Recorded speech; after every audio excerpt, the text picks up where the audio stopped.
আপনি যদি মিউচুয়াল ফান্ডে বিনিয়োগ করেন তবে কিভাবে বুঝবেন যে আপনার মিউচুয়াল ফান্ডে ইনভেস্টেড টাকা সুরক্ষিত কিনা। এই কিছুদিন আগেই গ্রোতে একজন ইনভেস্টরের সাথে যে স্ক্যাম হলো, যেখানে তিনি তার ইনভেস্টমেন্ট অ্যামাউন্ট রিডিমই করতে পারছিলেন না, তার যে ইনভেস্টমেন্ট টাকা ছিল সেটা তুলতেই পারছিলেন না। এমনকি তাকে বলা হয়েছিল সেই ফোলিও নাম্বারে নাকি কোনো রকম ইনভেস্টমেন্টই হয়নি। তো এই ধরনের স্ক্যাম বা ফ্রডের শিকার যাতে আপনি না হন, সেই জন্য আপনার মিউচুয়াল ফান্ডের ডিটেলসটা একবার চেক করে নেওয়া উচিত। তো কোথায় কিভাবে চেক করবেন চলুন জেনে নিই। সাথে আমি আমার মিউচুয়াল ফান্ডের ডিটেলস আপনাদের সামনে চেক করেও দেখাবো। তবে ভিডিওতে যাওয়ার আগে অবশ্যই যদি চ্যানেলে নতুন হল চ্যানেলটাকে সাবস্ক্রাইব করে বেল আইকন দাবিয়ে অল সিলেক্ট করে রাখুন, যাতে শেয়ার বাজার রিলেটেড ইনফরমেটিভ ভিডিও আপলোড করার সাথে সাথেই নোটিফিকেশান আপনাদের কাছে টাইমলি পৌঁছে যায়।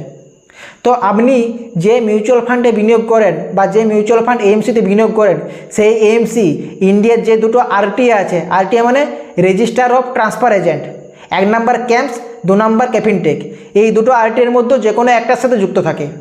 হয় ক্যাম্পসের সাথে যুক্ত থাকে, না হয় ক্যাফিনটেকের সাথে যুক্ত থাকে। যেমন পরাগ পারিক এসবিআই এএমসি যুক্ত আছে ক্যাম্পসের সাথে, তেমনই কিছু এএমসি যুক্ত থাকে ক্যাফিনটেকের সাথে। তো সেবি ইনভেস্টরদের সুবিধার জন্য ক্যাম্পস আর ক্যাফিনটেক যে দুটো আরটিএ আছে, এদের সার্ভিস যাতে এক জায়গাতেই পাওয়া যায়, ওই জন্য তৈরি করেন মিউচুয়াল ফান্ড সেন্ট্রাল অ্যাপ্লিকেশন। কি মিউচুয়াল ফান্ড সেন্ট্রাল? তো আপনি যে এএমসিতেই বিনিয়োগ করুন না কেন, আপনার সমস্ত মিউচুয়াল ফান্ডের ডিটেলস আপনি মিউচুয়াল ফান্ড সেন্ট্রাল অ্যাপ্লিকেশনে গিয়ে চেক করতে পারবেন। চলুন দেখে নিই আপনি কীভাবে চেক করবেন। তো প্রথমেই আপনি গুগলে গিয়ে সার্চ করবেন মিউচুয়াল ফান্ড সেন্ট্রাল, বা প্লে স্টোরে গিয়ে mutual fund central app download করতে পারেন। তারপর আপনি আপনার প্যান নাম্বার আর পাসওয়ার্ড দিয়ে অ্যাকাউন্ট ওপেন করে লগ ইন করবেন। তো আমি আমার অ্যাকাউন্ট লগ ইন করে আপনাদের সামনে দেখাচ্ছি। আমি গুগলে গিয়ে সার্চ করলাম মিউচুয়াল ফান্ড সেন্ট্রাল। মিউচুয়াল ফান্ডটা সেন্ট্রাল সার্চ করার পরে আমি মিউচুয়াল ফান্ড সেন্ট্রাল সার্চ করলাম। এরপর চলে এলাম আমি এখানে ক্যাম্পস আর ক্যাফিনটেক দুটো আরটিএর নামই আসছে। তো এখান থেকে আমি লগ ইন করবো, sign in, log in. Log in করার পর আমি আমার প্যান নাম্বার এন্টার করলাম, পাসওয়ার্ড এন্টার করলাম, সাবমিট করে দিলাম। এরপর আমি করব সাবমিট করার পর ওকে করলাম। ওকে করার পরে দেখুন চলে এসেছি মিউচুয়াল ফান্ড সেন্ট্রালের সাইডে। Welcome Abhijit Bhanja. View portfolio যদি করে আমার পোর্টফোলিও এখানে শো হচ্ছে 58,278 টাকা ইনভেস্টেড ভ্যালু, আর মার্কেট ভ্যালু 78,824 টাকা, 20,545 টাকার মতন প্রফিট, 35% মতো। তো ইকুইটিতে যদি যাই, Axis mutual fund, Mirae asset mutual fund, Nippon India mutual fund, PGIM India mutual fund, আর পিপিএফএস। পিজিআইএমে আমার কোনো ইনভেস্টমেন্ট নেই, ওই জন্য 0। পরাগ পারিক মিউচুয়াল ফান্ড আর কোয়ান মিউচুয়াল ফান্ড।